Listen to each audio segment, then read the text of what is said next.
রুকুত থেকে উঠার পর আপনি যে দোয়াটা পড়বেন সে দোয়াটা হচ্ছে রব্বানা লাকাল হামদ। কোন কোন বর্ণনায় এতটুকু রয়েছে রব্বানা আল্লাহুম্মা রব্বানা ওয়া লাকাল হামদ, এতটুকু পড়লেও হবে, অথবা রব্বানা ওয়া লাকাল হামদু হামদান কাসীরান তাইয়িবান মুবারাকান ফি।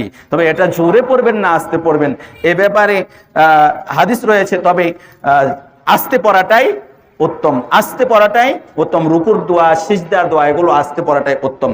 সিজদার দোয়াটা অবশ্যই আস্তে পড়তে হবে। রুকুর ব্যাপারে যদিও একটা হাদিস রয়েছে, তবে আস্তে পড়াটাই উত্তম, আস্তে পড়ার চেষ্টা করবেন।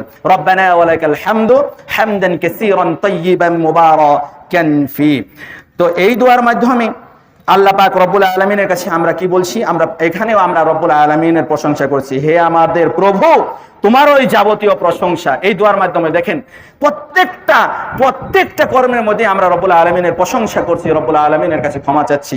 হে আমাদের প্রভু, তোমার ওই যাবতীয় প্রশংসা, অগণিত পবিত্রতা ও বরকতময় প্রশংসা একমাত্র তোমার।